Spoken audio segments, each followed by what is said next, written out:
सो hi everyone. तो students, आज के सेशन में हम डिस्कस करने जा रहे हैं पार्ट्स ऑफ स्पीच को। और पार्ट्स ऑफ स्पीच के अंदर हम देखेंगे कौन कौन से चैप्टर रहते हैं, राइट। और पार्ट्स ऑफ स्पीच की डेफिनेशन क्या होती है, what is parts of speech, right. और उसके अंदर कितने कितने इसके अंदर पार्ट्स आते हैं, तो ये सारा हम डिस्कस करेंगे। तो पार्ट्स ऑफ स्पीच को अगर हम हिंदी में बात करें स्टूडेंट्स, तो पार्ट्स ऑफ स्पीच का मीनिंग होता है बेसिकली शब्दों का विभाजन। वर्ड्स को जब हम डिवाइड करते हैं, जैसे कि डेफिनेशन लिख रहा है, बोल रहा है the dividing of words is called parts of speech. शब्दों के विभाजन को ही पार्ट्स ऑफ स्पीच बोला जाता है। जैसे एक एग्जांपल यहाँ पे लिखा हुआ, बोला है Rohan is an intelligent boy, right. अब इस स्टेटमेंट में हमें जब अगर इन वर्ड्स को डिवाइड करके इनकी पार्ट्स ऑफ स्पीच, इनका ग्रामर बताना हो, तो आपको बताना पड़ेगा कि रोहन यहाँ पे क्या है। बेटा सबसे पहला जो वर्ड होता है उसको क्या बोलते हैं इंग्लिश में, ये हमारा सब्जेक्ट भी है, और रोहन यहाँ पे हमारा एक नाउन का काम भी कर रहा है। अब रोहन कौन सा नाउन है वो हम देखेंगे। रोहन यहाँ पे प्रॉपर नाउन है, राइट। इज को पूछा जाए कि इज क्या है यहाँ पे, तो इज है यहाँ पे helping verb, H.V, right. This is what helping verb. An यहाँ पे क्या है स्टूडेंट्स, एन यहाँ पे है हमारा आर्टिकल। आर्टिकल्स आपने पढ़े होंगे, एन यहाँ पे आर्टिकल है पार्ट्स ऑफ स्पीच इसकी। उसके बाद इंटेलिजेंट इस बॉय की क्या बता रहा है, बॉय की क्या बता रहा है यहाँ पे, इंटेलिजेंट यहाँ पे इस बॉय की क्वालिटी को बता रहा है, तो ये यहाँ पे एडजेक्टिव बनेगा, राइट। और लास्ट में जो यहाँ पे बॉय लिखा हुआ है, एक्चुअली रोहन और जो बॉय है वो एक ही इंडिविजुअल है यहाँ पे। तो आप सोचोगे कि एंड वाला वर्ड यहाँ पे ऑब्जेक्ट है, बट ये ऑब्जेक्ट नहीं है, ये रोहन के लिए लिखा जा रहा है, तो ये सब्जेक्ट का कॉम्प्लीमेंट माना जाएगा। ठीक है, तो ये सारी बातें हम सीखेंगे पार्ट्स ऑफ स्पीच के अंदर। अब शब्दों के विभाजन को ही पार्ट्स ऑफ स्पीच बोलते हैं। जैसे देखो, आपको पता है A to Z बेटा कितने अल्फाबेट्स होते हैं, आप बोलोगे सर 26 अल्फाबेट्स होते हैं, हम सबको पता है, right. We know very well कि A to Z how many alphabets are there in English, 26। जिसमें हमारे 5 क्या होते हैं बेटा, 5 होते हैं हमारे वाउल्स, एंड रेस्ट जो 21 बचते हैं वो क्या होते हैं, कॉन्सोनेंट्स होते हैं। सभी जानते हैं कि 5 वाउल्स होते हैं, 21 हमारे कॉन्सोनेंट्स होते हैं, राइट। तो क्या होता है कि A to Z ये जो वर्ड्स है, ये स्मॉलर यूनिट ऑफ वर्ड मानी जाती है। जैसे A B C, इनका अपना इंडिविजुअली कोई मीनिंग नहीं होता, लेकिन जब इन कॉम्बिनेशन, जब इनको कंबाइन करते हैं अल्फाबेट्स को, जैसे ROHAN, ये इसी वर्णमाला के वर्ड्स हैं, राइट। जब इनको हमने कंबाइन करा तो हमने क्या बना दिया, एक रोहन बना दिया, वर्ड बन गया।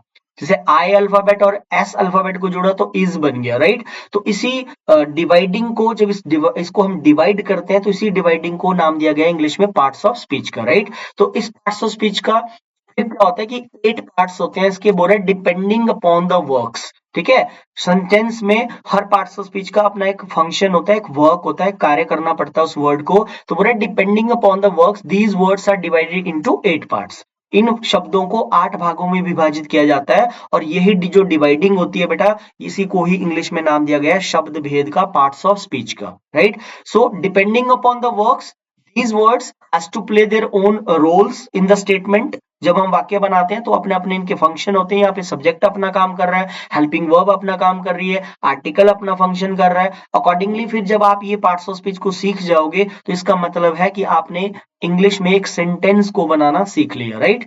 तो अगर हम देखते हैं इसके पार्ट्स की बात करते हैं, तो पार्ट ऑफ स्पीच का जो सबसे पहला चैप्टर रहेगा हमारा, जो हम फर्दर क्लासेस में भी कवर करेंगे। आज हमारी जो क्लास रहेगी टिपिकली इसी फर्स्ट चैप्टर पे रहेगी, नाउन्स के ऊपर। तो पहले मैं इसका ओवरव्यू दे देता हूँ कि कौन कौन से चैप्टर्स हैं जो हमारी आने वाली क्लासेस में हम डिस्कस करने वाले हैं, राइट। तो पहला चैप्टर रहेगा हमारा नाउन्स। नाउन को इंग्लिश में बोलते हैं students, it is a naming word.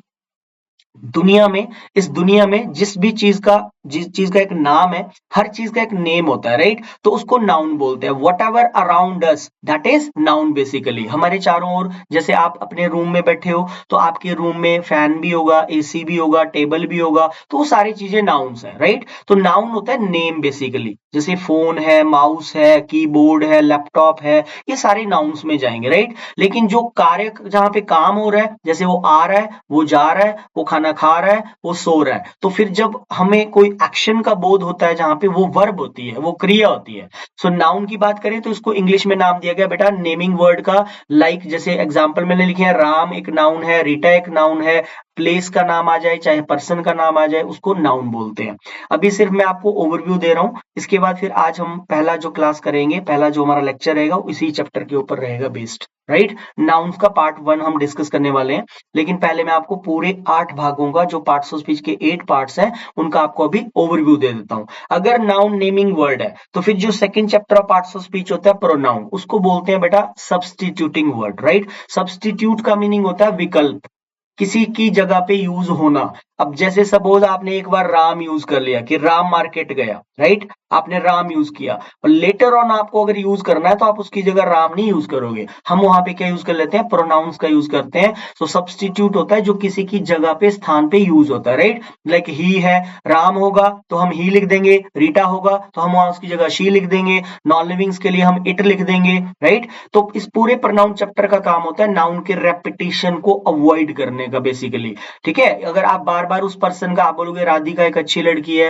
Radhika अपने से बड़ों का रिस्पेक्ट करती है, राधिका कभी झूठ नहीं बोलती, so if you people are repeating that particular name again and again in a statement, right, तो जब आप वाक्य में उस नाउन को बार बार रिपीट करोगे तो इसका मतलब आप भाषा की जो सुंदरता है वो खराब हो जाती है, लैंग्वेज की ब्यूटी को आप स्पॉइल कर रहे हो। तो उसी के रेपिटेशन को अवॉइड करने के लिए ये सेकंड चैप्टर बना है, जिसका नाम पड़ा है पार्ट्स ऑफ स्पीच में प्रोनाउन, राइट। सपोज मैं आपको एक और एग्जांपल देता हूं, जैसे आप क्लास लगाने आए, ठीक है, और आपने देखा आप लेट हो गए हो। मैं ऑफलाइन का एग्जांपल दे रहा हूँ, सपोज आप सारे बच्चे क्लास में बैठे हैं और टीचर लिखा रहे हैं, कुछ बोल रहे हैं और स्टूडेंट सारे लिख रहे हैं, राइट। आप आए, आपने देखा, आपने अपना बैग चेक किया और आपने देखा कि आपके बैग में कोई, आपको पेन ही नहीं मिला आपका, लेकिन आपका फ्रेंड भी क्योंकि बिजी है वो लिख रहा है, टीचर लिखवा रहे हैं, आप लेट हो गए हो, तो आपने सोचा कि यार, फिर आपने अपना दोबारा बैग चेक किया और आपको कहीं पेंसिल मिल गई, राइट। तो आपने सोचा कि चलो फ्रेंड से क्यों मांगूंगा, क्योंकि वो तो अभी बिजी है, लिख रहा है वो भी, तो आप पेंसिल से लिखना आपने स्टार्ट कर दिया, right. So now you are substituting, मतलब पेंसिल ने किसको सब्स्टिट्यूट करा बेटा, पेन को करा, राइट। तो जो पेंसिल काम कर रही है ना, वही इस चैप्टर का काम होता है। ये पूरा चैप्टर जो है नाउन के रेपिटेशन को अवॉइड करता चलेगा, अवॉइड करता चलेगा, इसलिए इसको नाम दिया गया, ग्रामेटिकल भाषा में इसको बोलते हैं सब्स्टिट्यूटर, राइट। थर्ड चैप्टर की बात करें बेटा, third chapter parts of speech है हमारा, दैट इज एडजेक्टिव। बड़ा अच्छा चैप्टर है, काफी कॉन्सेप्ट्स आते हैं इसके भी एग्जाम में, right. It is known as a qualifier, इसको क्वालिफाइंग वर्ड बोलते हैं। जैसे आप एडजेक्टिव के थ्रू क्या करते हो, नाउन और प्रोनाउन को क्वालिफाई करते हो, उसकी क्वालिटी बताते हो या आप उसकी डिसक्वालिटी को बताते हो। जैसे आप बोलोगे राम एक बड़ा इंटेलिजेंट लड़का है, ठीक है, मोहन बड़ा हैंडसम है, रीटा बहुत वाइज है, बुद्धिमान है, ठीक है। अब जहां पे क्वालिटीज होती है वहां पे डिसक्वालिटीज भी हो सकती है, कोई बुद्धिमान भी हो सकता है, कोई थोड़ा डल भी हो सकता है, कोई लायक भी होते हैं, कोई नालायक भी होते हैं, राइट। कोई सुंदर भी होते हैं, कोई खूबसूरत भी होते हैं, कोई बदसूरत भी होते हैं। तो एडजेक्टिव दोनों टाइप की क्वालिटी और डिसक्वालिटी दोनों को ही बताता है, राइट। फोर्थ चैप्टर की बात करें, अभी मैं सिर्फ आपको ओवरव्यू दे रहा हूं, इन सारे चैप्टर्स के ऊपर हमारे लेक्चर्स बनेंगे। किसी चैप्टर के ऊपर हमारी 2 क्लासेस हो सकती हैं, किसी के ऊपर हमारे 3 पार्ट हो सकते हैं, वो उसकी लेंथ के हिसाब से हम देख लेंगे बाद में, राइट। तो फोर्थ चैप्टर जो है बड़ा चैप्टर है, वर्ब, इसको बेसिकली एक्शन वर्ड बोलते हैं स्टूडेंट्स, या आप इसको असर्टिंग वर्ड भी बोल सकते हैं। असर्ट का मीनिंग होता है टू टेल, बताना, राइट। तो हेल्प वर्ब्स के अंदर, इस चैप्टर के अंदर मैंने आपको बताया था, इसको क्रिया बोलते हैं हिंदी में, जो किसी के कार्य के होने का बोध कराती है। वर्ब हमेशा क्रिया होती है, एक्शन वर्ड होता है, असर्टिंग वर्ड होता है। और इसके अंदर हम डिस्कस करेंगे हेल्पिंग वर्ब्स, यहाँ पे आ जाती हैं हेल्पिंग वर्ब्स जो हम टाइम एंड टेंस चैप्टर में पढ़ेंगे, जैसे इज है, एम है, आर है, फिर आपका वॉज है, वर है, देन डू, डज, डिड, फिर मैंने आगे भी मेंशन किया हुआ है, ठीक है, लाइक डू है, डज है, डिड है, फिर आपका हैज, हैव, हैड, वो भी इसी हेल्पिंग वर्ब्स में रखते हैं। हेल्पिंग वर्ब्स को आप ऑक्सिलरी वर्ब्स भी बोल सकते हो, कभी कंफ्यूज मत होना कि ऑक्सिलरी वर्ब्स डिफरेंट होती हैं, हेल्पिंग वर्ब्स अलग होती हैं, both are same things, right. उसके बाद हम जो मॉडल्स आपने पढ़ी होंगी बचपन में, जैसे विल है, would, shall, should, can, could, may, might, must, ought to, used to, need, dare, ये सारी मॉडल्स होती हैं, इनके ऊपर हम लेक्चर करेंगे डिटेल में।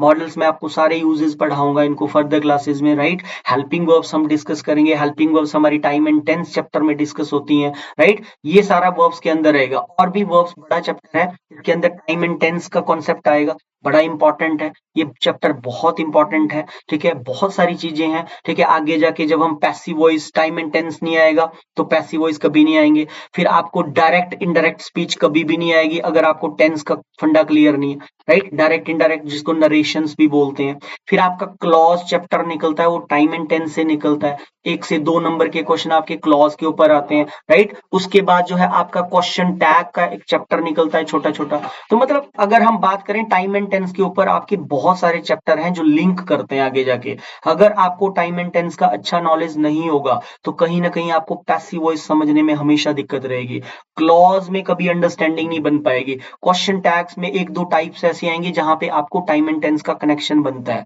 राइट। उसके बाद हम इसी चैप्टर के अंदर स्टूडेंट्स 3 फॉर्म्स भी पढ़ेंगे, मेन वर्ब्स जिनको बोलते हैं। जैसे फॉर्म्स ऑफ वर्ब्स पढ़ी होंगे आपने, राइट, रोट, रिटन, ईट, एट, ईटन। रेगुलर वर्ब्स कौन सी होती हैं, इरेगुलर वर्ब्स कौन सी होती हैं, वो कॉन्सेप्ट हम यहाँ पे पढ़ेंगे। और मेन वर्ब्स के ऊपर भी बहुत सारे कॉन्सेप्ट्स पेपर में पूछे जाते हैं। जैसे ये काफी कंफ्यूजिंग होती हैं, आपने सुना होगा हैंग 2 होते हैं, 2 तरह के हैंग होते हैं, राइट। एक हैंग की अगर हम वर्ब की बात करें तो उसकी सेकंड फॉर्म होती है हैंग्ड, हैंग्ड, और वो होता है बेसिकली फांसी देना, राइट। जब जज सजा सुनाता है तो बोलता है the to be hanged till death, तो फिर वो फांसी वाला होता है। लेकिन उसका मतलब हमेशा फांसी देना ही नहीं होता। जब हम इस ऐसे बोलते हैं कि उसके फादर ने शर्म से अपना सिर नीचे झुका दिया, लटका दिया, नीचे झुकाना, लटकाना, या आपने अपनी शर्ट को वॉल पे टांग दिया, तो उस कॉन्टेक्स्ट में फिर हम हैंग्ड नहीं लिखते, फिर हम हंग लिखते हैं। तो ये सारा वर्ब्स के ऊपर आपका प्रॉपर लेक्चर रहेगा, टाइम एंड टेंस के ऊपर आपको लेक्चर मिलेंगे प्रॉपरली, राइट। तो ये फर्दर सेशंस में हम डिस्कस करेंगे, अभी मैं आपको हल्का सा ओवरव्यू दे रहा हूँ। नेक्स्ट हम देखते हैं students fifth parts of speech का, फिफ्थ जो चैप्टर रहेगा दैट वुड बी एडवर्ब। बहुत गजब का चैप्टर है ये एडवर्ब्स, मोडिफायर भी बोलते हैं इस चैप्टर को। बहुत सारे, ये एक ऐसा चैप्टर है जो पार्ट्स ऑफ स्पीच के ऊपर आपकी पकड़ बनाएगा, मतलब उसको आइडेंटिफाई करने में आपकी हेल्प करेगा। इसी चैप्टर के अंदर हम ये भी सीखेंगे कि नाउन कैसे आइडेंटिफाई होता है, एडजेक्टिव, नाउन से एडजेक्टिव कैसे बनाए जाते हैं, एडजेक्टिव से फिर एडवर्ब कैसे फॉर्म किए जाते हैं। ठीक है, तो पार्ट्स ऑफ स्पीच को पहचानने के लिए आपको एडवर्ब का नॉलेज होना बहुत जरूरी है। ठीक है, इसको मॉडिफाइंग वर्ड बोलते हैं। मॉडिफाई का मीनिंग होता है बेसिकली चेंज करना, किसी चीज को बदल देना, ऐड करना बेसिकली। क्योंकि देखो जी, वर्ब क्या होता है, क्रिया, मैंने अभी बताया। और जब आप ऐड करोगे, right, so when you add something something in the action of verb, right, adjective, preposition, conjunction, another adverb। Adverb एक ऐसा चैप्टर है जो बहुत सारे चैप्टर्स में एडिशन करता है। ये प्रेपोजिशन में भी एडिशन कर देता है, ये कंजंक्शन में भी एडिशन कर देता है, ये आपका जो है एक दूसरी एडवर्ब को भी मॉडिफाई कर देता है। ठीक है, तो काफी इसमें सॉलिड कॉन्सेप्ट्स हैं इस चैप्टर में। ठीक है, मैंने थोड़े एग्जांपल यहाँ पे लिख दिए, जैसे फास्ट है, ब्यूटीफुली है, स्लोली है, केयरफुली है, all are adverb students, right. These all are what, these are the adverbs. Next chapter अगर हम बात करें तो है हमारा दैट इज प्रेपोजिशन। अब प्रेपोजिशन की बात करें तो इसमें प्री आ रहा है और आगे देखो एक वर्ड बन रहा है। वर्ड अपने आप में ही इसके अंदर एक वर्ड फॉर्म हो रहा है that is position. So it is a basically positional word, ये पोजिशन को बताता है। जैसे आप बोलते हो कि स्टूडेंट्स क्लास में बैठे हुए हैं, तो आप बोलोगे the students are sitting in the class. तो इनके थ्रू आप वहां पे क्या बता रहे हो, स्टूडेंट्स, पोजीशन को बयां कर रहे हो कि बच्चे क्लास में बैठे हुए हैं।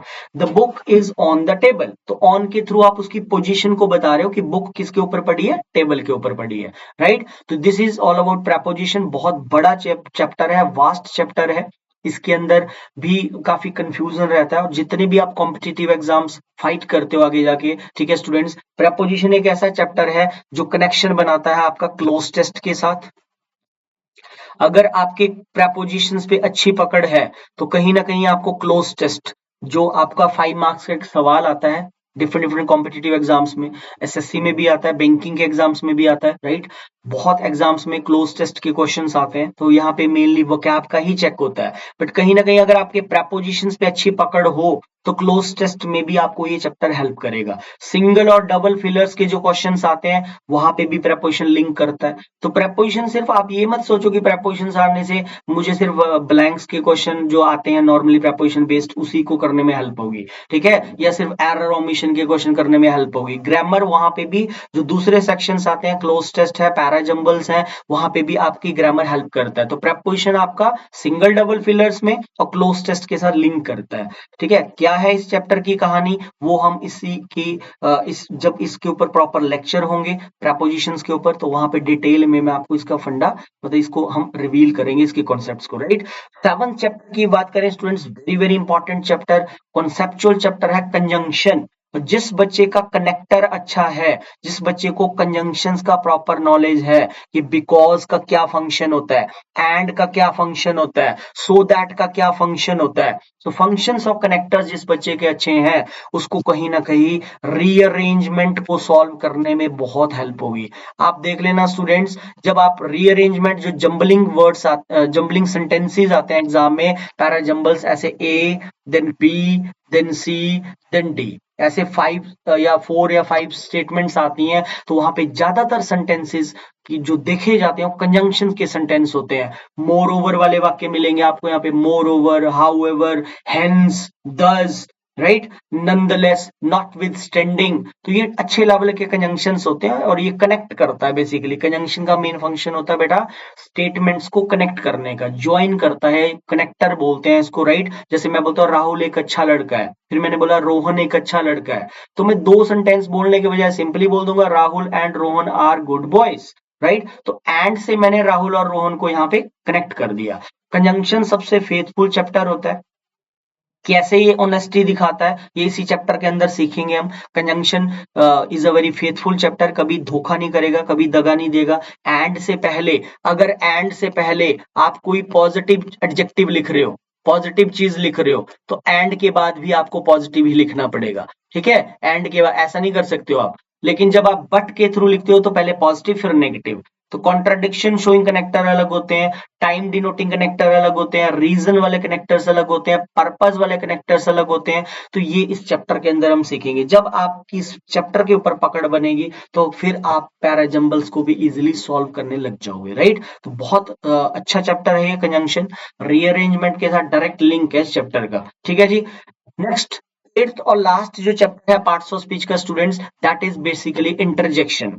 और इंटरजेक्शन को हम बोलते हैं एक्सक्लामेटरी वर्ड, राइट। जैसे आप कोई अच्छी चीज देखते हो तो हमारे मुंह से निकलता है वाओ व्हाट अ ब्यूटीफुल, और इसका जो साइन होता है हम साइन ऑफ एक्सक्लेमेशन को एंड में लगाते हैं, ठीक है। जैसे हुर्रे है, ब्रावो है, एलास है, आउच है, उप्स है, ये सारे हमारे इंटरजेक्शंस होते हैं basically, right. So why this is called exclamatory word? Because when we express some sudden or strong feelings or emotions of the heart, like hurrah, bravo, ouch, oops, ये कोई स्टूडेंट्स प्री प्लान नहीं होते कि मैंने अब इस time जो है हुर्रे बोलना है या एलास बोलना है। एलास सैडनेस को बताता है, दुख वाली बात है तो हम एलास का यूज करते हैं। जब भी आप कोई ये वर्ड्स यूज करोगे so at the end you people have to put sign of exclamation, ये सडन चीज को एक्सप्रेस करता है, राइट। इसके ऊपर क्वेश्चंस बड़े कम आते हैं, इंटरजेक्शंस के ऊपर कॉम्पिटिटिव एग्जाम्स में बहुत कम सवाल देखे जाते हैं, राइट। तो ये रहा हमारा ओवरव्यू जो मैंने अभी तक आपको बता दिया। ये सारे चैप्टर्स रहेंगे स्टूडेंट्स पार्ट्स ऑफ स्पीच के अंदर। पहला चैप्टर हमारा आज का नाउन्स है, जिसके ऊपर हमारा टिपिकली ये लेक्चर बेस्ड रहेगा, लेकिन मैंने इंट्रोडक्शन आपको दे दी कि पार्ट ऑफ स्पीच के 8 पार्ट होते हैं, ठीक है, और इनके क्या क्या एट्रीब्यूट्स हैं वो फिर हम चैप्टर वाइज जब एक एक चैप्टर के ऊपर लेक्चर बनेंगे आपके, नाउन्स के ऊपर रहेंगे, फिर प्रोनाउंस के ऊपर रहेंगे, ठीक है। तो फिर आप इस चीज को, ये सारे 8 पार्ट्स आप सीख लेते हो तो फिर कहीं ना कहीं आपको जो है सेंटेंस बनाना आपने मतलब ग्रामर में सीख लिया। अपार्ट फ्रॉम दिस 8 पार्ट्स कुछ अलग भी छोटे छोटे चैप्टर्स निकल जाते हैं, जैसे क्लॉज है वो टेंस से निकल जाता है, इन्वर्जन है वो आपका एडवर्ब्स के साथ अटैच हो जाता है, फिर सब्जेक्ट एंड वर्ब अग्रीमेंट ये डिफरेंट चैप्टर है, आर्टिकल्स वो इंडिविजुअल चैप्टर है, वो पार्ट्स ऑफ स्पीच का पार्ट नहीं होता, राइट। वो भी करेंगे हम, सब्जेक्ट वर्ब अग्रीमेंट भी रहेगा हमारे सेशंस में, ठीक है, आर्टिकल्स भी रहेगा। तो इस कोर्स में हम सारा ही कवर करेंगे, ठीक है, पार्ट ऑफ स्पीच के साथ अलोंग विद जो छोटे छोटे क्वेश्चन टैग निकल के आ जाता है, ठीक है, तो सारा रहेगा हमारा सिलेबस में। तो नाउन आज हमारा मेन जो पहला पार्ट ऑफ स्पीच का पार्ट है that is noun, right. So I told you earlier कि noun is the name of a person, place और अ थिंग, ठीक है। तो स्टूडेंट जैसे बेसिक सी बात है, यहाँ पे बोल रहा है नाउन, नाउन क्या होता है, it is a naming word, हर चीज को एक नाम दिया गया है, ठीक है। डस्टर है, पॉइंटर है, पेन है, फोन है, कीबोर्ड है, राइट, माउस है, कप है, प्लेट है, राइट, ये सारे नाउन्स हैं। जिस चीज का नाम है वो नाउन की कैटेगरी में ही जाएगा, राइट। और सेकंड पॉइंट यहाँ पे लिख रहा है एक छोटी सी बात, बोल रहा है article plus word is equal to noun. जब भी हम कोई आर्टिकल लिखते हैं उसके बाद जो भी वर्ड आता है वो नाउन ही होता है। सो आर्टिकल्स आपने पढ़े हैं बेटा, ए एंड द 3 आर्टिकल होते हैं। आर्टिकल इज नथिंग, आर्टिकल कुछ नहीं होते, ये डिटर्मिनर्स ही होते हैं। और इनका मेन जो फंक्शन होता है, मेन जो इनका काम होता है, वो नाउन को ही डिटरमाइन करने का होता है। फिर जब हम एडजेक्टिव चैप्टर पढ़ते हैं टिपिकली, तो वहां पे डिटर्मिनर्स का कॉन्सेप्ट हम डिटेल में वहां पे भी एक्सप्लेन करेंगे, राइट। वैसे हल्की सी बात देखिए कि article plus word is equal to noun, मतलब आर्टिकल के बाद आने वाला जो वर्ड होता है वो नाउन ही होता है, ये बोलना चाह रहा है, राइट। जैसे a boy, an umbrella, the unique guy, ठीक है। तो द यूनिक मतलब द आर्टिकल हम स्पेसिफिक केस में लगाते हैं, तो फिर वो आर्टिकल में हम पढ़ेंगे। तो ये आपका आपने हल्की सी बात को ध्यान रखना है। तो नाउन की डेफिनेशन बोल रहा है, it is the name of a person, place और अ थिंग। लाइक राम है, दिल्ली है, टेबल है, चेयर है, ये सारे हमारे क्या है स्टूडेंट्स, ये हमारे बेसिकली नाउन है। अब नाउन के अंदर क्या होता है, ये तो सिर्फ डेफिनेशन है। अब नाउन के पार्ट्स होते हैं, आगे इसकी क्लासिफिकेशन है। इसकी क्लासिफिकेशन की बात करें तो इसके काइंड्स की अगर बात करें तो इसके 5 पार्ट्स होते हैं। प्रॉपर नाउन पहला पार्ट होता है, कॉमन नाउन सेकंड पार्ट होता है, कलेक्टिव नाउन थर्ड पार्ट होता है, फोर्थ हमारा एब्स्ट्रैक्ट है और फिफ्थ हमारा मटेरियल नाउन है, राइट। तो आज कल अगर हम सीबीएसई बोर्ड की बात करें या आईसीएसई बोर्ड की बात करें तो फोर्थ फिफ्थ क्लास से हमारा नाउन चैप्टर की झलक स्टार्ट हो जाती है, राइट। वहां पे इसकी डेफिनेशन, और क्योंकि बच्चे का लेवल छोटा होता है तो वहां पे इसकी डेफिनेशन और इसके आपकी क्लासिफिकेशन, मतलब ये 5 पार्ट्स होते हैं, इन्हीं को एक्सप्लेन किया होता है, ठीक है। जब आप ये जान गए हो कि इसके 5 पार्ट हैं, अब आपको कॉम्पिटिटिव एग्जाम में क्लासिफिकेशन के ऊपर कुछ ज्यादा पूछता नहीं है। अगर मैं कंपटीशन की बात करूं तो इसके पार्ट्स के ऊपर कुछ नहीं आता। कुछ कुछ पॉइंट्स हैं जो आपको ध्यान रखने हैं, वो मैं आज के सेशन में ही कवर करूंगा। तो सबसे पहले तो हमें देखना पड़ेगा कि प्रॉपर नाउन्स कौन से होते हैं और प्रॉपर नाउन्स के ऊपर कॉम्पिटिटिव एग्जाम्स में क्या क्या पॉइंट इंपॉर्टेंट हैं, राइट। हमें इसकी डेफिनेशन नहीं लिखनी, डिस्क्रिप्टिव सेंस में इसकी डेफिनेशन नहीं लिखनी है, बट इंपॉर्टेंट पॉइंट्स देखने हैं हमने, कहां से क्वेश्चन बनते हैं कॉम्पिटिटिव एग्जाम्स में बेसिकली। सो प्रॉपर नाउन्स होता है स्टूडेंट्स, देखो नाम ही इसका प्रॉपर है। प्रॉपर मतलब सामने मुझे मतलब प्रॉपर इंफॉर्मेशन मिल रही है, ठीक है। I am getting proper information, जैसे सामने कोई लड़का है और उसका नाम राहुल है, ठीक है, हमारी क्लास का एक स्टूडेंट है और उसका नाम राहुल है। तो मुझे I am getting here definite information कि राहुल एक राहुल है, ये सामने वाला लड़का राहुल है, ठीक है। तो कोई प्लेस का नाम है जैसे दिल्ली, और जो प्रॉपर नाउन्स होते हैं ये बेसिकली एक आपका डेडिकेटेड नेम होता है, ठीक है। डेडिकेटेड नेम समझते हो, डेडिकेटेड नेम मीन्स ये गिवन नेम्स होते हैं, जैसे आपका नाम राहुल है, रोहन है, रीटा है, सीता है, दिल्ली है, चंडीगढ़ है, बठिंडा है, पटियाला है, उत्तर प्रदेश है, बिहार है, ठीक है। तो ये मतलब डेडिकेटेड नेम्स है, हर जगह को एक डेडिकेटेड नेम दिया गया है। ऐसा तो नहीं है कि मैं चंडीगढ़ को दिल्ली बोलने लग जाऊंगा, दिल्ली को चंडीगढ़ बोलने लग जाऊंगा, ये नहीं हो सकता। आपका नाम राहुल है तो आपको एक आइडेंटिटी दी गई है, आपके पेरेंट्स के द्वारा आपको एक नाम दिया गया है, सोसाइटी में आपकी आइडेंटिटी है। अगर आप अच्छा काम करोगे तो आपका भी नाम रोशन होगा, साथ में आपके पेरेंट्स का भी होगा, राइट। तो इसके अंदर एक पॉइंट बनता है, इंपॉर्टेंट पॉइंट बनता है कि जो first letter of proper noun होता है उसको हमेशा कैपिटल लेटर्स में लिखा जाता है। ध्यान रखना स्टूडेंट्स, फर्स्ट लेटर जो होता है प्रॉपर नाउन्स, आपका नाम कहीं पे भी आपको लिखना हो सेंटेंस में, वैसे तो बोलते हैं कि वाक्य की शुरुआत में फर्स्ट लेटर कैपिटल करते हैं, लेकिन प्रॉपर नाउन्स के केस में ऐसा नहीं होता। प्रॉपर नाउन्स आप जहां मर्जी लिख दो, स्टार्टिंग में लिख दो, मिडल में लिख दो, एंड में लिख दो। जब किसी प्लेस का आपको नाम लिखना है तो उसका फर्स्ट लेटर आपको हर जगह कैपिटल ही करना है, राइट। दिल्ली जब आप लिखोगे, चाहे उसको शुरुआत में लिख दो सेंटेंस के, चाहे मिडल में लिखना हो, चाहे एंड में लिखना हो, so you have to always write first letter in capital mode, right. तो ये बात ध्यान रखनी है। और प्रॉपर नाउन्स में आपका नेम्स ऑफ द ऑर्गेनाइजेशंस आ जाते हैं, ठीक है, टाइटल्स नेम्स आ जाते हैं, ठीक है, बुक्स के नेम्स यहाँ पे आ जाते हैं। जैसे आप बोलते हो मालगुडी डेज, मालगुडी का एम आपको कैपिटल में लिखना पड़ेगा, डेज का डी आपको कैपिटल में लिखना पड़ेगा, और फिर आप डेज देख के आर नहीं बोलोगे। Malgudi days is my favourite, is my favourite serial. आपने देखा होगा स्वामी की कहानियां आर के नारायण के द्वारा लिखा गया मालगुडी डेज, वो बहुत पहले टेलीविजन पे भी आता था सीरियल, राइट। तो वो एक नेम है, वो एक टाइटल नेम है मालगुडी डेज, राइट। तो वो बेसिकली आप उसको सिंगुलर ही कंसिडर करोगे। किसी मूवी का नाम है, राइट, अवेंजर, अवेंजर एक मूवी है, is directed by Russo brothers, तो Avenger is the name of a movie, तो आप उसका इज लगाओगे, राइट। सेकंड पॉइंट यहाँ पे इंपॉर्टेंट बोल रहा है, proper nouns don't take article before them, ये बात ध्यान रखनी है स्टूडेंट्स, कभी भी प्रॉपर नाउन से पहले आर्टिकल्स ए एंड द नहीं लिखे जाते। जैसे एग्जांपल बोल रहा है Chandigarh is a beautiful city, now Chandigarh is the name of a place, right. तो यहाँ पे चंडीगढ़ क्या बन गया हमारा प्रॉपर नाउन, तो इससे पहले आर्टिकल द नहीं लिखा जाएगा, डायरेक्ट होगा Chandigarh is a beautiful city, this could be the right answer, the यहाँ पे गलत कर दीजिए। Come to the next second part, आपकी फैमिली में आपके नाम के सिवाय, सपोज आप रोहन हो, तो आप तो प्रॉपर नाउन में जाओगे, राइट? लेकिन आपकी फैमिली में आपके ब्रदर हैं, मदर हैं, सिस्टर हैं, फादर हैं, आपके कजन हैं, वो सारे ही कॉमन नाउन्स में जाएंगे, राइट? जैसे मैंने राहुल बोला तो Rahul is a proper noun, but Rahul को मैं बॉय बोल देता हूं, फिर वो जाएगा आपका कॉमन नाउन, राइट? ठीक है। स्टूडेंट है, प्लेयर है, टीचर है, बॉय है, टेबल है, चेयर है। टेबल और चेयर के केस में बच्चे गलतियां करते हैं पहचानने में। टेबल, अगर मैं पूछूंगा कि टेबल कौन सा नाउन है, तो सम स्टूडेंट्स थिंक कि ये तो सर मटेरियल नाउन होना चाहिए। लेकिन बेटा ध्यान रखना है, टेबल ने एक रूप ले लिया, जिस चीज ने रूप ले लिया, आकार ले लिया, वो हमेशा ही कॉमन नाउन में जाता है, ठीक है। लेकिन आपसे पूछा जाए कि टेबल बना किसका है, तो आप बोलोगे सर ये तो लकड़ी का बनाया है, तो वुड वहां पे मटेरियल नाउन में जाएगा। मटेरियल नाउन होता है रॉ मटेरियल बेसिकली, जिससे आगे को चीजें प्रोड्यूस होती हैं, राइट? तो कॉमन नाउन से पहले ये नोट ध्यान रखना है, हमेशा कॉमन नाउन से पहले आर्टिकल ए लिखा जाता है। जैसे मैं ऐसे कभी नहीं बोलूंगा ही इज बॉय, तो मुझे वहां पे बोलना पड़ेगा ही is a boy, she is a teacher, he is a student, this is a book, this is a table. जैसे कि एग्जाम्पल यहाँ पे लिखा हुआ है, आर्टिकल ए को मेंशन कर रहा है, right? Everything is clear in this particular content. जो भी चीज मैंने मेंशन की है उसको जस्टिफाई भी किया है, ठीक है, एग्जाम्पल्स के थ्रू। लैंग्वेज है, भाषा के अंदर आपको एग्जाम्पल्स बहुत हेल्प करते हैं। Examples are very very important.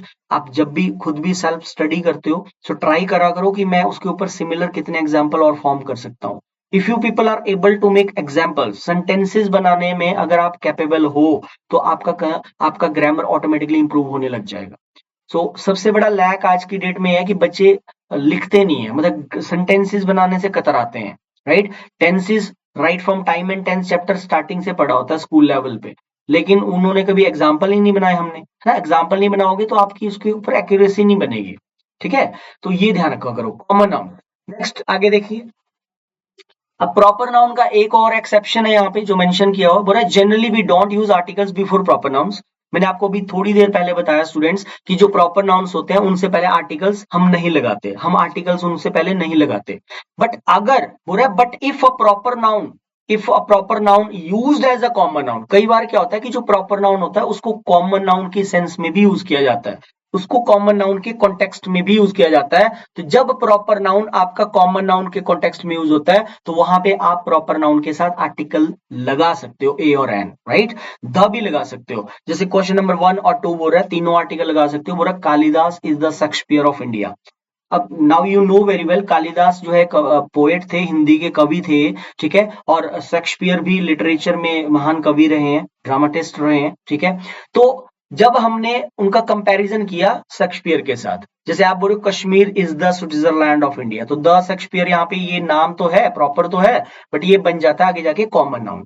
फिर आपने बोला Kashmir is the Switzerland of India, right? So now Kashmir is the name of a place, ठीक है। Switzerland is also the name of a place, both are places name. So why we are using article the later on? Because it becomes common noun later on. बाद में क्या हो जाता है, ये common noun बन जाता है, ये ध्यान रखना है।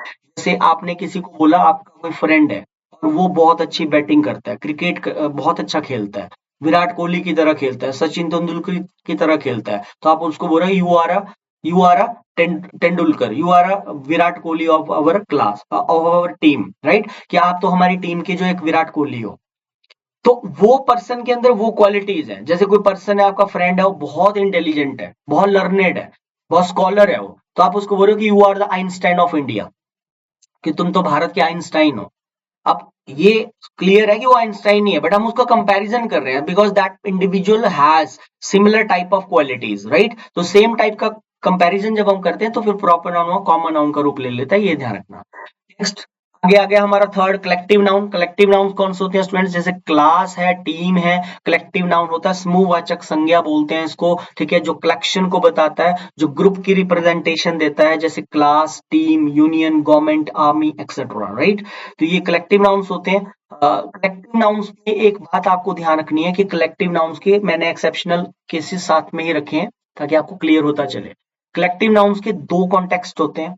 कलेक्टिव नाउन होता तो ग्रुप है, इसको आप as a body, as a group जब यूज करते हो, वन अनडिवाइडेड होल थिंग, मतलब होल एज ए सारा यूज करते हो, एज ए यूनिटी यूज करते हो, एज ए बॉडी रिप्रेजेंट करते हो, तो फिर वहां पे इसके साथ सिंगुलर वर्ब लिखी जाती है, ये बोलना चाह रहा है, राइट? जैसे आप बोलते हो our team is very strong, आप बोल रहे हो कि हमारी जो टीम है वो बहुत स्ट्रांग है, राइट? फिर नेक्स्ट आप बोल रहे हो द ज्यूरी, ज्यूरी होता है पंचायत, पैनल ऑफ जजेस, कंसिस्ट्स, आप यहाँ पे देखो लो सिंगुलर वर्ब लिख रहा है, तो आप बोल रहे कि पंचायत में 15 मेंबर है, तो मतलब आप उसमें यूनिटी दिखा रहे हो, तो कंसिस्ट्स आएगा, यहाँ पे कंसिस्ट नहीं आएगा। लेकिन जब आप कलेक्टिव नाउन को डिवाइडिंग के कॉन्टेक्स्ट में यूज करते हो, दो वर्ड का ध्यान रखना है आपने हमेशा, डिवाइडिंग और सेपरेशन। सेपरेशन क्या होता है? अलग होना। डिवाइडिंग क्या होता है? विभाजन हो जाना। ठीक है, तो जब आप डिवाइडिंग के कॉन्टेक्स्ट में उनके मेंबर्स को इंडिविजुअली लेते हो, तो फिर वहां पे इसको कॉन्टेक्स्ट प्लूरल होता है, फिर प्लूरल वर्ब लिखी जाती है students. The team are quarrelling like children, right, तो यहाँ पे आर सही है। The jury are divided in their opinion, right, तो ज्यूरी को आप डिवाइड करने की बात कर रहे हो, विभाजन की बात कर रहे हो, तो फिर वहां पे उसके साथ आपको वर्ब प्लूरल लिखनी होती है। नेक्स्ट, फोर्थ पार्ट है हमारा नाउन का, क्लासिफिकेशन चल रही है अभी, एब्स्ट्रैक्ट नाउन्स। एब्स्ट्रैक्ट नाउन्स के अंदर क्वालिटीज आती हैं, एक्शंस आते हैं और स्टेट को रखा जाता है। अब क्वालिटी की बात करें स्टूडेंट्स, तो क्वालिटी में हमारा आ जाता है honesty, kindness, bravery, confidence, intelligence etcetera, all are qualities, right. Action की बात करें तो एक्शन में क्या आ जाता है? Hatred, laughter, theft, these are the actions basically, right. उसके बाद नेक्स्ट स्टेट की बात करें तो स्टेट में क्या आ जाता है students? Poverty, illness, childhood etcetera, right. So all are qualities, actions and states basically. Abstract noun से रिलेटेड भी एक बात आपके लिए ध्यान रखनी है, इसके ऊपर एरर बनता है, पहले पेपर में क्वेश्चन आ चुका है, जो नीचे वाला सेंटेंस है, राइट। बोला before abstract nouns we don't use any articles. Abstract noun से पहले भी कोई आर्टिकल्स नहीं लगाए जाते हैं स्टूडेंट्स, जैसे बोला honesty is the best policy. अब ये तो कहावत है, सबने सुनी होती है कि भाई honesty is the best policy होता है, द ऑनेस्टी तो नहीं होता है, ऑनेस्टी यहाँ पे एब्स्ट्रैक्ट नाउन है। तो पहला सेंटेंस तो आपका बिल्कुल एब्सोल्युटली करेक्ट है, बट जो सेकंड सेंटेंस है वहां पे बोल रहा है the laughter is the best medicine for health. हंसना सबसे अच्छी दवाई होती है सेहत के लिए। तो यहाँ पे हमें पता है लाफ्टर यहाँ पे एब्स्ट्रैक्ट नाउन है, इससे पहले आर्टिकल द लिखना बिल्कुल गलत होगा। चलिए अगले पॉइंट पे चलते हैं। फिफ्थ पार्ट है हमारा, लास्ट एंड फाइनल पार्ट है नाउन का, दैट इज मटेरियल नाउन्स। आपको पहले भी बता दिया, ये मैटर को बताता है, सब्सटेंस को बताता है, ठीक है। जो रॉ मटेरियल की बात होती है वो इसमें रखा जाता है, जैसे गोल्ड है, सिल्वर है। अगर सपोज आपने फिंगर में कोई रिंग डाली है, तो मैं पूछूंगी रिंग कौन सा नाउन है, तो आप बोलोगे सर कॉमन नाउन है। और कॉमन नाउन से पहले आर्टिकल ए लिखा जाता है, मैंने आपको बताया। तो मैं लूंगा शी वोर अ रिंग, तो अ रिंग मुझे बोलना पड़ेगा, because ring is a common noun.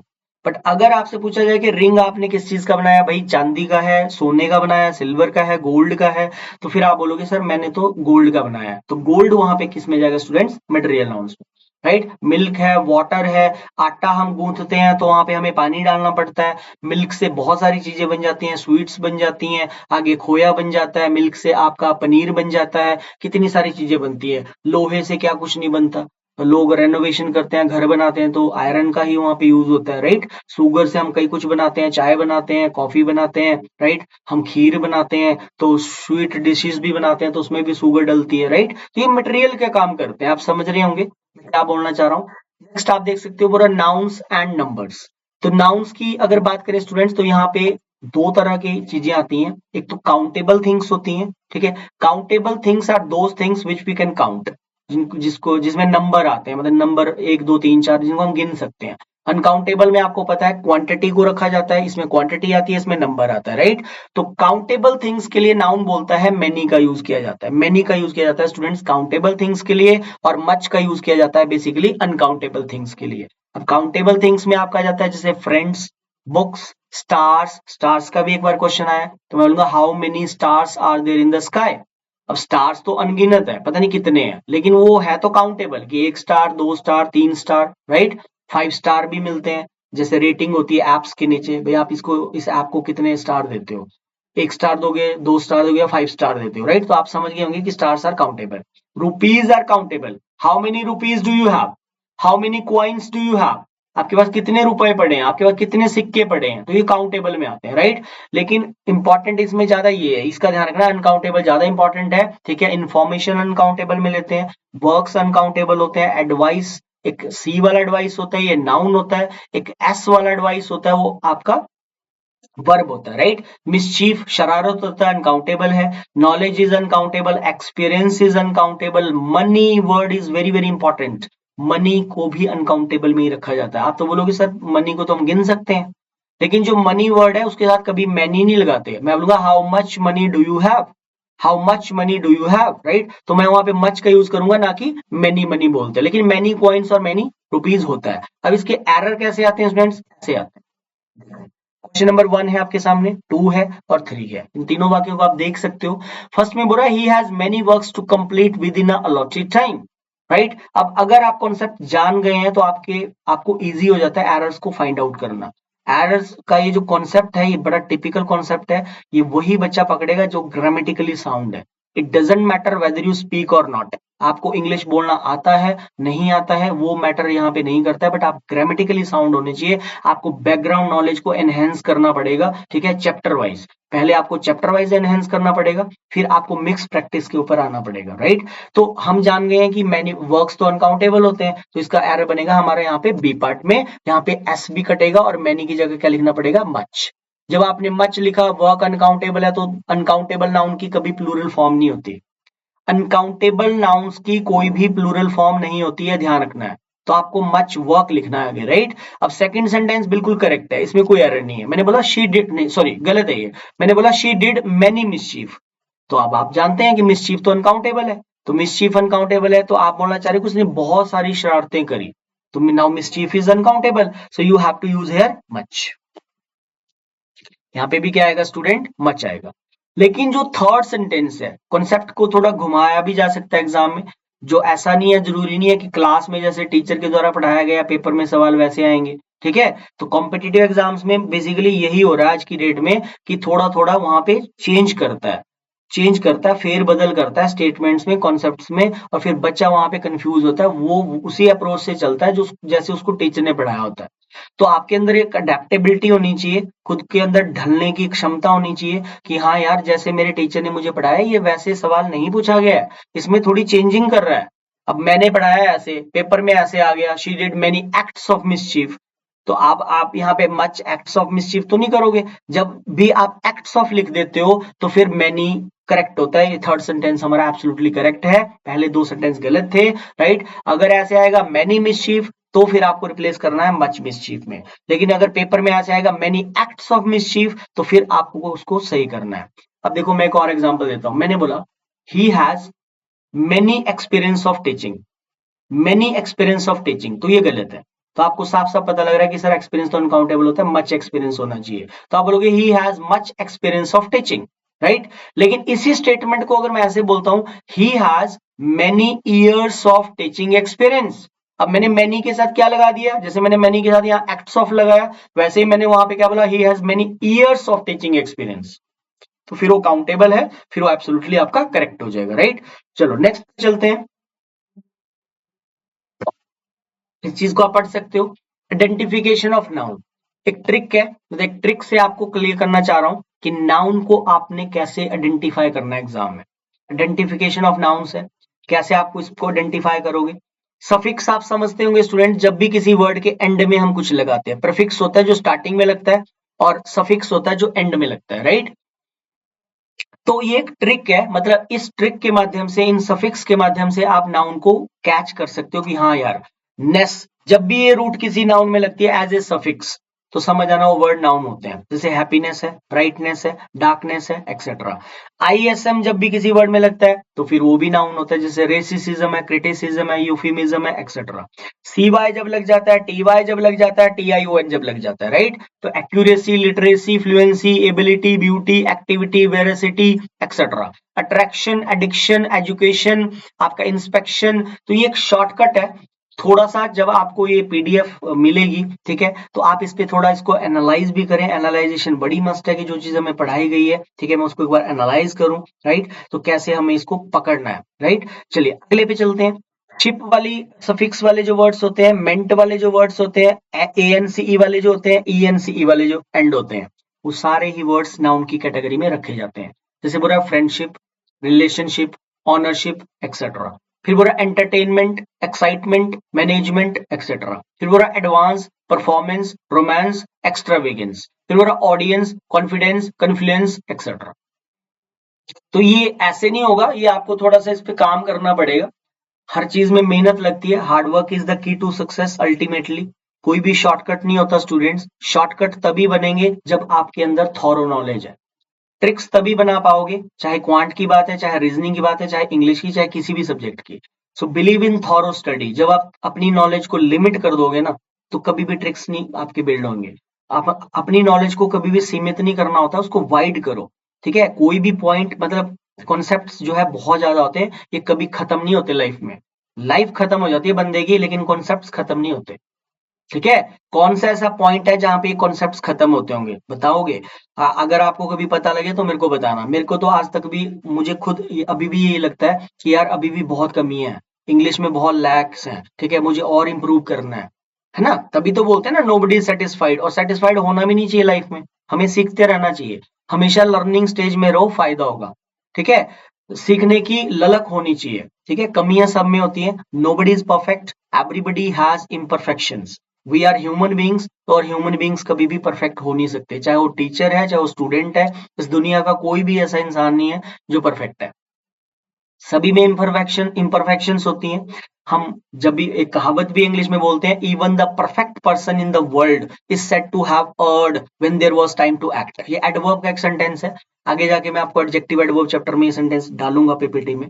Even the perfect person in the world is said to have erred, erred बोल रहा हूँ ये वाला, ERRED।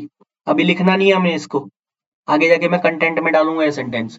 अर्ड मतलब एरर से बनता है। बोला even the perfect person in the world is said to have erred, erred means error, when there was time to act. कि जितना मर्जी परफेक्ट हो, आप कितना पढ़ के जाते हो, कोई भी एग्जाम फाइट करने जाते हो, तो आप एग्जाम फाइट करने जब जाते हो तो आपको लगता है यार मेरी तो 100% वो है ना? लेकिन कुछ क्वेश्चंस ऐसे आते हैं जो आपको आते ही नहीं है एग्जाम में, तो हम परफेक्ट तो है ही नहीं। आप जितनी मर्जी वोकेबलरी कर लो, जीके कर लो, ठीक है, ग्रंथ के ग्रंथ पढ़ के चले जाओ आप जीके के, कभी ऐसा हुआ कि 50 में से 50 क्वेश्चन आ गए एग्जाम में? ऐसा कभी नहीं होता। कुछ क्वेश्चन ऐसे होते हैं जो हमने सुने भी नहीं होते, वही आ जाते हैं वहां। तो परफेक्ट कोई नहीं होता, हमें अपनी कमियों को ओवरकम करना है। ठीक है जी, ये ट्रिक बता दी, इसको आप, इसके ऊपर आपको काम करना पड़ेगा स्टूडेंट। चलो अब मैं थोड़ा सा और ट्रिक आपको बता रहा हूँ, एग्जाम्पल्स के थ्रू इसी बात को क्लियर करूंगा कि जो नाउन होता है, ये जो संज्ञा होती है, ये सेंटेंस में कैसे कैसे आता है, राइट? आपको इस बात को समझना पड़ेगा। तो बोल रहा Ram is an intelligent boy, right? तो यहां बोल रहा Ram is an intelligent boy, right? तो राम यहाँ पे हमारा जो है सब्जेक्ट है। सबसे पहला वर्ड क्या है स्टूडेंट्स? प्रॉपर नाउन भी है और ये सब्जेक्ट भी है। अब आपको ये देखना पड़ेगा कि ये बॉय क्या है। ये बॉय जो मैंने अंडरलाइन किया लास्ट में, ये क्या है? क्या राम और बॉय डिफरेंट है, या राम जो है वही बॉय, उसी बॉय के लिए हम, राम के लिए हमने वो बॉय वर्ड यूज किया है? तो ऑब्वियस ही बात है, राम के लिए यूज कर रहे हैं ना बॉय। ऐसा तो है नहीं कि बॉय कोई और है राम कोई और है, सेम है ये। तो this is not object over here. वैसे तो हमें ये पढ़ाया होता है, ये रूल हमने पढ़ा होता है बचपन से, सब्जेक्ट आता है बेटा, वर्ब आता है, एंड में ऑब्जेक्ट आता है। एक बेसिक स्ट्रक्चर हमने पढ़ा होता है कि वर्ब के बाद ऑब्जेक्ट आता है। लेकिन वर्ब के बाद ऑब्जेक्ट तब आएगा जब वो दोनों पर्सन डिफरेंट होंगे। जैसे ये एग्जांपल देखो, नीचे लिखा हुआ है पूरा, राम किल्ड द बॉय। अब राम ने खुद को तो मारा नहीं है, राम और बॉय अब डिफरेंट हुए। अब किल्ड वर्ब का ये ऑब्जेक्ट माना जाएगा, द बॉय यहाँ पे इसका ऑब्जेक्ट है। तो वर्ब के बाद ऑब्जेक्ट आप तभी मानोगे जब जो सब्जेक्ट है और जो ऑब्जेक्ट है वो डिफरेंट डिफरेंट पर्सन है। अगर सब्जेक्ट के रेफरेंस में वो बात कही जा रही है तो that is called subject complement in grammatical language, right? तो राम ने एक लड़के को मार दिया, तो राम और लड़का डिफरेंट है, तो यहाँ पे ये ऑब्जेक्ट है, यहाँ पे सब्जेक्ट का कॉम्प्लीमेंट है, राइट? आप, आई होप आप मेरे पॉइंट को समझ रहे हैं। ठीक है, सेकंड बोल रहा है he called the man a liar. ठीक है, तो जैसे सब्जेक्ट के कॉम्प्लीमेंट होते हैं, वैसे ऑब्जेक्ट का भी कॉम्प्लीमेंट होता है। अब उसने पुकारा, मतलब उसने उसको बोला, किसको? द मैन को। अब जो द मैन और जो अलायर है, ये दोनों सेम पर्सन है। जो आदमी है वही झूठा है, राइट? तो ये ऑब्जेक्ट तो है, लेकिन ये अगला चीज डबल ऑब्जेक्ट नहीं है, ये इसी ऑब्जेक्ट का क्या बना स्टूडेंट्स? कॉम्प्लीमेंट। तो there are subject complements also in the statement, there are object complements also in the statement, right? So you have to keep this particular point in your mind. Next देख लेते हैं, third. Third बोल रहा है I gave Rita a ring. क्या अब रीटा और ring दोनों सेम है? अब तो हम जान गए कि यार मैंने क्या दिया, रीटा को क्या दिया मैंने? एक रिंग दिया। तो रीटा और रिंग दोनों ही अलग अलग हैं, तो यहाँ पे डबल ऑब्जेक्ट हो गया। डायरेक्ट ऑब्जेक्ट बोलते हैं इसको, सेकंड वाले को इनडायरेक्ट ऑब्जेक्ट बोलते हैं, राइट? तो ये इस तरह से मतलब ऑब्जेक्ट आ रहा है। और एक बात और ध्यान रखनी है बेटा, सब्जेक्ट और ऑब्जेक्ट, ये जो दो पार्ट्स ऑफ स्पीच हैं ग्रामर में, सब्जेक्ट और ऑब्जेक्ट के रेफरेंस काफी आएंगे जब हम अगली क्लासेस भी करेंगे। तो आपको हमेशा ध्यान रखना, फंडामेंटल्स होते हैं। सब्जेक्ट और ऑब्जेक्ट जो होते हैं वो 99% आपका या तो नाउन होता है या तो फिर प्रनाउन होता है। सब्जेक्ट और ऑब्जेक्ट बनने का जो कॉन्ट्रैक्ट होता है स्टूडेंट्स, वो इन दो चैप्टर का ही होता है। जो सब्जेक्ट ऑब्जेक्ट बनने का जो कॉन्ट्रैक्ट है, ठेका है, वो इन दो चैप्टर ने लिया। नाउन होगा सब्जेक्ट या ऑब्जेक्ट, या तो प्रोनाउन होगा सब्जेक्ट या ऑब्जेक्ट। तो मतलब ये जो ऑब्जेक्ट है ये नाउन है यहाँ पे, राइट। ऑब्जेक्ट है, ये भी नाउन है और ये भी नाउन है। ये हमारा प्रॉपर नाउन में जाएगा, ये हमारा कॉमन नाउन में जाएगा, मैंने आपको पहले भी बता दिया, ठीक है। तो इस वे में भी नाउन आता है। आय भी हमारा यहाँ पे, आय हमारा यहाँ पे प्रोनाउन है, राइट। फोर्थ सेंटेंस बोल रहा है she is fond of painting, she is fond of painting. She यहाँ पे सब्जेक्ट है, इज यहाँ हेल्पिंग वर्ब है, फॉन्ड यहाँ नाउन है, ऑफ यहाँ प्रेपोजिशन है। देखो मैंने यहाँ मार्क किया है, ऑफ प्रेपोजिशन है और प्रेपोजिशन के बाद क्या आ रहा है, पेंटिंग, पेंटिंग। अब आप बोलोगे सर ये तो वर्ब है, पेंट, पेंट, पेंटेड, पेंटेड होता है, वर्ब के साथ आईएनजी लग रहा है, तो सर ये ऑब्जेक्ट कैसे हुआ? ये ऑब्जेक्ट ऐसे हुआ, एक्चुअली ये जेरेंड फॉर्म होती है। जब भी किसी वर्ब के साथ आप आईएनजी बना के प्रेपोजिशन के बाद लिखते हो, ठीक है, तो समझ आना कि ये ऑब्जेक्ट का काम कर रहा है। जैसे बोल रहा है ये इस प्रेपोजिशन का ऑब्जेक्ट है, राइट। और ये नाउन का काम करता है, जेरेंड होता है ये, बट ये करता काम यहाँ पे नाउन का है। तो ये एज ए सब्जेक्ट स्टार्टिंग में भी आ जाता है जेरेंड। वाक्य V1 ING से स्टार्ट हो रहा है तो समझ आओ जेरेंड फॉर्म है और नाउन होता है। और अगर वो एंड में लिखा जा रहा है तो भी वो जेरेंड फॉर्म होती है और नाउन नाउन होता है बेसिकली। सो प्रेपोजिशन के बाद ऑब्जेक्ट बन के नाउन आ जाता है। अगली स्लाइड पे देखें, को जेरेंड को स्टार्टिंग में ले आया, बोल रहा है swimming is a good exercise. तो स्विमिंग यहाँ पे आपका सब्जेक्ट है, इज आपकी यहाँ पे वर्ब है, अ गुड यहाँ क्वालिफायर डाल दिया, एक्सरसाइज आपका यहाँ पे ऑब्जेक्ट है। अ गुड एक्सरसाइज ये पूरा ही हम ऑब्जेक्ट मान सकते हैं। तो स्विमिंग यहाँ पे देखने में तो स्विम, स्वैम, स्वम ये तो वर्ब होती है, लेकिन जब किसी वर्ब में हम आईएनजी पुट करके उसको स्टार्टिंग में लिखते हैं स्टूडेंट्स, तो फिर वो होती है बेसिकली आपकी जेरेंड फॉर्म। उसको बोलते हैं ग्रामेटिकल लैंग्वेज में जेरेंड फॉर्म। तो जेरेंड भी आपका एज ए नाउन बन के स्टार्टिंग में और एंड में आ सकता है, सब्जेक्ट और ऑब्जेक्ट बन के, राइट। उसके बाद नेक्स्ट बोल रहा है dash a new language is difficult. तो एक नई भाषा कठिन है। एक नई भाषा कठिन नहीं है, उसको सीखना कठिन है। तो सब्जेक्ट वो होता है वाक्य में स्टूडेंट जिसके बारे में हम एक्चुअली बात करते हैं, राइट। सेंटेंस में जिस चीज की बात हो रही होती है वही सब्जेक्ट होता है। तो हम यहाँ पे बात कर रहे हैं सीखने की, कि एक नई भाषा को सीखना कठिन होता है। तो ये इन्फिनिटिव बनके 2+V1 इन्फिनिटिव बनके नाउन का काम कर रहा है एज ए सब्जेक्ट। तो हमें एक बात समझ आ रही है कि सब्जेक्ट के कॉम्प्लीमेंट भी होते हैं, सब ऑब्जेक्ट के भी कॉम्प्लीमेंट होते हैं। वर्ब के बाद ऑब्जेक्ट भी आता है, वर्ब से पहले सब्जेक्ट आता है, ठीक है। जेरेंड सब्जेक्ट और ऑब्जेक्ट बन के यूज कर सकते हैं नाउन की तरह, ठीक है। और इन्फिनिटिव को भी हम एज ए नाउन बना के सब्जेक्ट में के तौर पे यूज कर सकते हैं, राइट। चलिए, अब ये मैंने थोड़ा एक चार्ट के थ्रू भी यहाँ पे क्लियर करने की कोशिश की है। अब यहां तक हमारी थ्योरी हो जाएगी। इसके बाद मैंने सिर्फ आपको 10 to 11 क्वेश्चंस करवाने प्रैक्टिस, राइट। तो बोल रहा है सब्जेक्ट सब्जेक्ट कॉम्प्लीमेंट आपको पढ़ा दिया, जो एग्जांपल दिए उसके ऊपर ये चार्ट बनाया है। फिर सब्जेक्ट का भी कॉम्प्लीमेंट होता है, फिर ऑब्जेक्ट का भी कॉम्प्लीमेंट हो जाता है, फिर प्रेपोजिशन के बाद भी नाउन आ जाता है, जेरेंड की फॉर्म में भी नाउन आ जाता है, इन्फिनेटिव की फॉर्म में भी नाउन आ जाता है। ये वही बात है जो मैंने इन प्रीवियस स्लाइड्स में आपको पढ़ाया अभी तक, उसको शॉर्ट करके ऐसे बता दिया।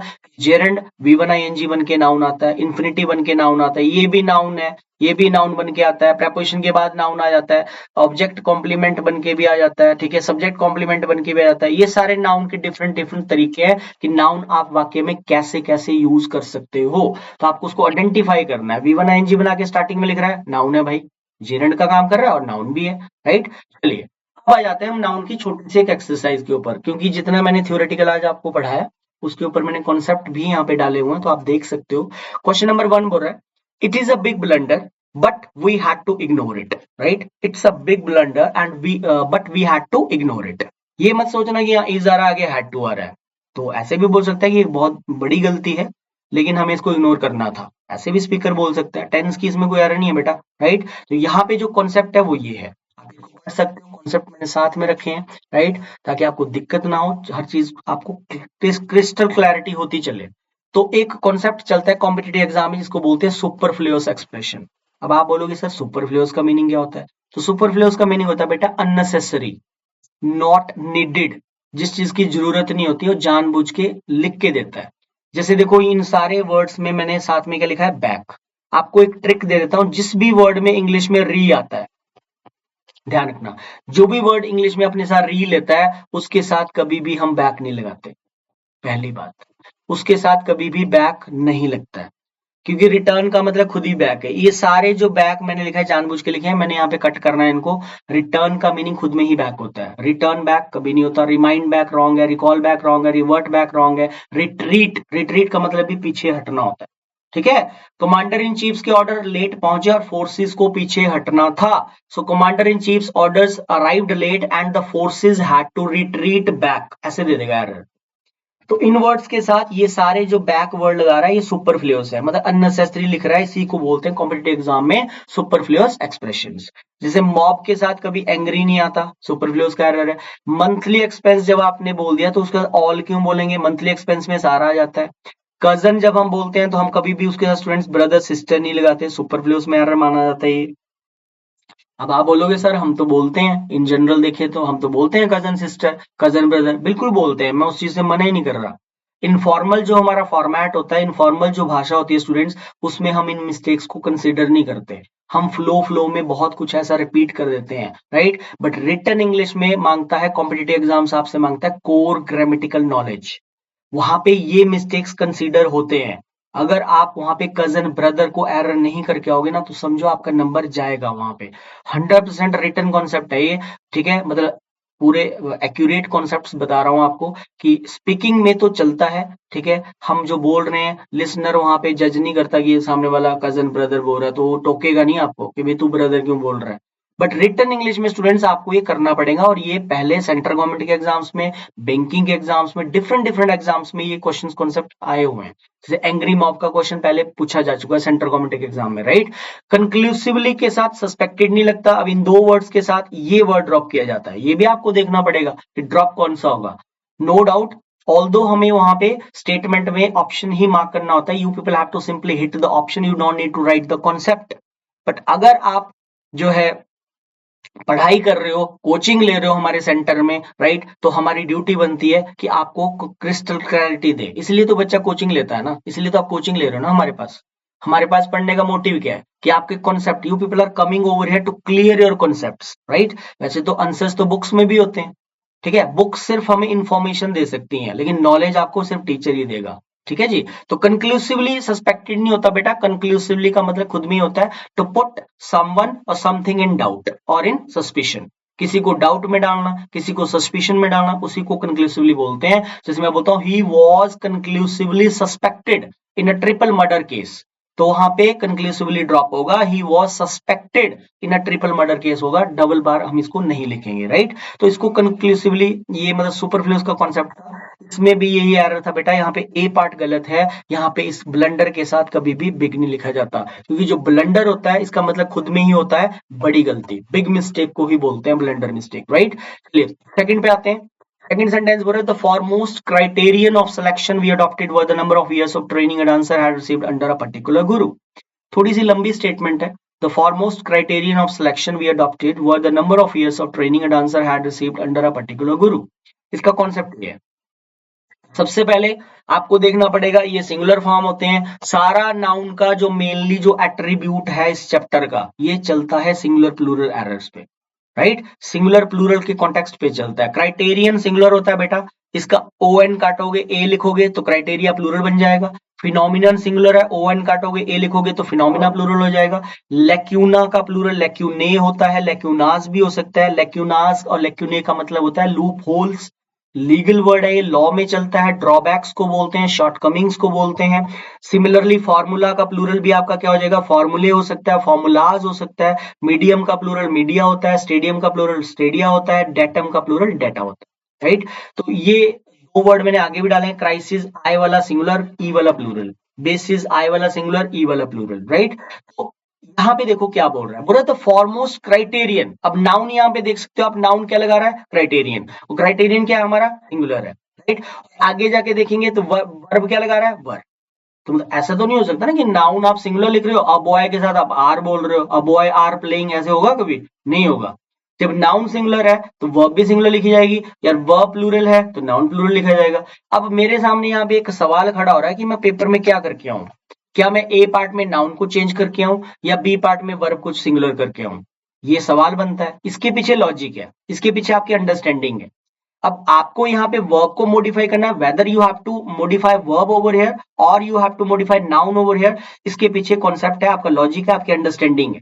और भाषा के ऊपर अंडरस्टैंडिंग का होना बहुत मस्त होता है, ठीक है। आपकी अंडरस्टैंडिंग बहुत मैटर करती है, हर चीज रूल रेगुलेशन पे नहीं होती है, ठीक है। तो यहाँ पे क्या करके आऊं, क्राइटेरिया करूं तो भी सही हो जाएगा, बी पार्ट में वॉज करूं तो भी सही हो जाएगा, क्योंकि सिंगुलर के साथ वॉज भी हो सकता है, प्लूरल के साथ यहाँ क्राइटेरिया भी हो सकता है। समझ रहे हो ना मेरी बात, राइट। तो क्या करके आऊं मैं, ए पार्ट करूं या बी पार्ट करूं? तो यहाँ पे बेटा आंसर होगा ए, सॉरी बी होगा, यहाँ पे आंसर बी होगा। क्यों होगा बी, ए क्यों नहीं हो सकता? Why can't I use over air criteria? क्योंकि द फॉरमोस्ट भी दे रहा है, आपको समझना पड़ेगा द फॉरमोस्ट क्या होता है, सबसे पहला। अब ये है अंडरस्टैंडिंग। अब आप जैसे हम बोलते हैं the first and the foremost duty is this, आपकी सबसे पहली ड्यूटी है कि आपने इतने बजे इंस्टीट्यूट क्लास लगाने पहुंचना है, 9 बजे सुबह। So your first and foremost duty is बोलते हैं ना, आर थोड़ी बोलते। द फॉरमोस्ट से आपको साफ साफ यहाँ पे हिंट दे रहा है कि भाई मैं बात कर रहा हूं एक की। जब वो एक की बात कर रहा है तो क्राइटेरियन नाउन सही लिखा हुआ है, तो बी पार्ट में क्या होना चाहिए, यहाँ पे आना चाहिए वॉज। तो आंसर होगा वॉज आएगा इसमें। चलिए थर्ड पे चलते हैं। अब थर्ड क्वेश्चन ये आपके सामने लिखा हुआ है, सेम इसी पैटर्न के ऊपर बोला, there are many lacuna in the law for the lawyers to help the culprits. ठीक है, तो अब देखो देयर के अकॉर्डिंग आर नहीं आएगा।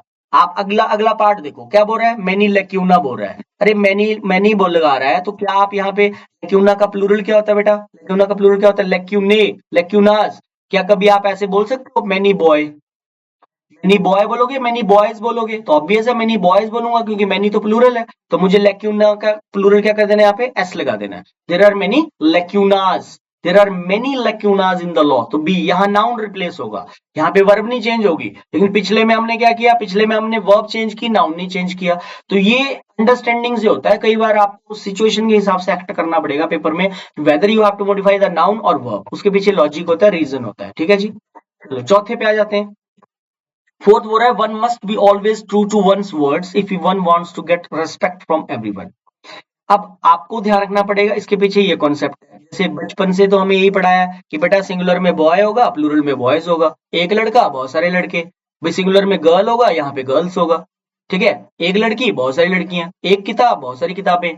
लेकिन नाउन में ऐसा नहीं होगा। अब वो कॉन्सेप्ट, एक जनरल बात है कि बॉय का प्लूरल बॉयज होता है, यहाँ पे मीनिंग चेंज होता है बेटा। वुड का मतलब लकड़ी होता है, मटेरियल होता है। वुड्स का मतलब फॉरेस्ट होता है। गुड का मतलब अच्छा होता है, क्वालिटी होती है। गुड्स का मतलब कमोडिटीज होती हैं, थिंग्स होती हैं जो हम बाजार में खरीदते हैं, उनको गुड्स बोलते हैं। वर्ड का मतलब शब्द होता है, ठीक है। वर्ड्स बहुत सारे शब्द होते हैं, लेकिन वर्ड का मतलब प्रॉमिस भी होता है। वर्ड का मीनिंग वादे को भी बोलते हैं। You people must be true to your word, he is a man of word. Words नहीं होता, he is a man of word, मतलब he is a man of promise. Manner तरीका होता है, he walks in a lazy manner. लेकिन manners तो संस्कार होते हैं। He has no good manner या manners, manners, he has no good manners, मतलब उसके संस्कार अच्छे नहीं है, उसके तौर तरीके अच्छे नहीं, एटिकेट्स अच्छे नहीं है। तो मीनिंग्स बदल रहे हैं, मीनिंग बदल रहे हैं, यहाँ पे वर्ड आएगा, यहाँ पे वर्ड आना चाहिए था, ठीक है। बी पार्ट में आ रहा बनेगा, पूरा one must be always true to one's word. Word मतलब वादे का पक्का होना चाहिए, अगर वो रिस्पेक्ट चाहता है सबसे, राइट, ये बोलना चाह रहा है। पांचों पे आ जाए। पांचों बोल रहा है माई sister has red pages after pages of the Bible. बड़ा इंपॉर्टेंट कॉन्सेप्ट है, पेपर में आता रहता है, कॉन्सेप्ट भी ध्यान रखना है आपने, ठीक है। पूरा माई sister has red pages after pages of the Bible, right. तो क्या होता है स्टूडेंट, कॉन्सेप्ट ये है इसका, जब भी आप मिडल में आफ्टर प्रपोजिशन लिखते हो ना, तो जो आमने सामने जो नाउन होते हैं ना स्टूडेंट्स, वो कभी प्लूरल नहीं होते, राइट। तो नाउन प्लस प्रेपो प्लस नाउन, और ये जो नाउन होते हैं ना, ये हमेशा सिंगुलर फॉर्म में लिखे जाते हैं। जैसे मैंने बोला page after page, city after city, town after town. फिर मैंने रो आफ्टर रो बोला, ये वाला गलत है, इसका ध्यान रखना, ये गलत है। Row after row, row is incorrect.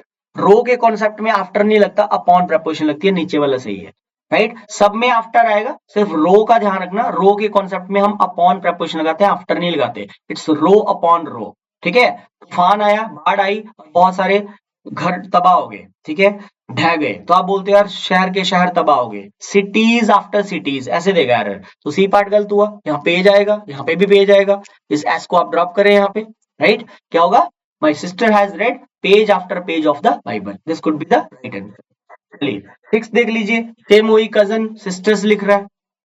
I went to the temple with my parents, aunts and cousin sisters. Wrong है जी, आंसर बनेगा हमारा C, it should be cousin. जब आपने कजन बोल दिया वहीं पे रुक जाओ, ठीक है, शी का रेफरेंस दे रहा है, ठीक है, my parents and cousin sister, sister मतलब फीमेल को रेफर कर रहा है, तो कजन ही बोलना है बेटा, सिस्टर ब्रदर्स नहीं लगते, 100% कंफर्म कॉन्सेप्ट है। सावंत बोल रहा है the driver showed great talent in keeping the damaged car under control, right, ये डिफरेंस है बेटा इनका। नाउन के कंफ्यूजिंग नाउन होते हैं, टैलेंट और स्किल में डिफरेंस होता है। टैलेंट हमेशा नेचुरल होता है, गॉड गिफ्टेड होता है, बाय बर्थ जो चीजें हमें मिलती हैं, इनहेरिटेड जो चीजें होती हैं बाय बर्थ, आपके अंदर आपकी सिंगिंग बहुत अच्छी है, आपकी वॉइस बड़ी मेलोडियस है, वो टैलेंट है। और जो स्किल होता है, स्किल को हमेशा ही सीख सीख के बिल्ड किया जाता है, राइट। क्लाइमेट, क्लाइमेट एक ऐसी चीज होती है जो लॉन्गर पीरियड ऑफ टाइम के लिए एग्जिस्ट करता है, उसको क्लाइमेट बोलते हैं। ये लॉन्गर टाइम, लंबे समय के लिए जो रहता है वो क्लाइमेट होता है। और वेदर इटसेल्फ चेंजिंग होता है, वेदर शॉर्टर एटमोस्फेरिक कंडीशन होती है। शॉर्टर पीरियड ऑफ टाइम के लिए जो एग्जिस्ट होता है उसको वेदर बोलते हैं, जो लॉन्गर पीरियड ऑफ टाइम के लिए एग्जिस्ट करता है उसको क्लाइमेट बोलते हैं। ह्यूमन बींग्स को, एनिमल्स को हमेशा क्लाइमेट अफेक्ट करता है, वेदर कभी नहीं करता। स्किल सीख के बिल्ड होता है, टैलेंट नेचुरल होता है, इसी का एरर है। ड्राइविंग तो कोई टैलेंट नहीं है ना, driving is a skill, driving तो सीखनी पड़ती है, भाषा को सीखना पड़ता है, कुकिंग सीखनी पड़ती है, डांसिंग सीखनी पड़ती है हमें। तो जो चीजें लर्निंग, जो स्किल होता है उसको आप सिखा भी सकते हो, सीख भी सकते हो। टैलेंट ना तो आप कभी सिखा सकते हो, टैलेंट इनबॉर्न होता है, राइट। और हमें हमेशा अपने टैलेंट पे काम करना चाहिए, स्किल पे काम नहीं करना चाहिए। टैलेंट के ऊपर ही काम करना चाहिए, स्किल के ऊपर कभी नहीं करना चाहिए काम, ठीक है। जो आपकी एबिलिटी है उसी पे काम करना चाहिए। तो टैलेंट की जगह यहाँ पे स्टूडेंट्स क्या होना चाहिए, it should B skill over here, right. चलिए अगला देख लेते हैं। 8वां सवाल है, बोले the manager put forward a number of criterions. अभी आपको पीछे बताया स्टूडेंट, दोबारा बता देता हूँ, देख सकते हो क्राइटेरियंस कर रहा है, जबकि क्राइटेरियंस तो होता ही नहीं है, प्लूरल, क्राइटेरिया लगाना चाहिए सारा। वहां पे प्लूरल फॉर्म को लगाना चाह रहा है और प्लूरल फॉर्म में क्राइटेरियंस कर रहा है, तो हम जानते हैं क्राइटेरियन का प्लूरल क्या होगा, यहाँ पे क्राइटेरिया लिख दीजिए। तो manager put forward a number of के साथ प्लूरल नाउन लिखा जाता है, number of criteria for the post, right. Criteria होता है फॉर्मेट, प्रोसीजर, मेथड। 9th में देखें, I like poetries of Byron and शैली। कुछ ऐसे नाउन्स होते हैं जिनकी प्लूरल फॉर्म नहीं होती है स्टूडेंट्स, जैसे पोइट्री है, सीनरी है, मशीनरी है, फर्नीचर है, वेकेशन है। तो पोइट्रीज का यहाँ पे आप यहाँ पे IES काट के इसकी जगह आप लिखे वाई, पोइट्री आएगा। लास्ट एंड फाइनल क्वेश्चन है हमारा 10th, the beautiful surrounding of the place enchanted me. जो 9th और 10th के कॉन्सेप्ट को नाउन के पार्ट 2 में मैं इसके कॉन्सेप्ट वाइज आपको, जैसे मैंने और सेंटेंसेस के कॉन्सेप्ट भी डाले थे, तो नाउन के पार्ट 2 में ये सारे वर्ड मैंने जो बोले, सीनरी, मशीनरी, पोइट्री, ये पार्ट 2 में मैं ऐड ऑन करूंगा इस कंटेंट को, राइट। और 10th में बोल रहा है सराउंडिंग नहीं होता बेटा, हमेशा सराउंडिंग्स होता है, ठीक है। जैसे इनिंग्स होता है, पॉलिटिक्स होता है, इकोनॉमिक्स होता है।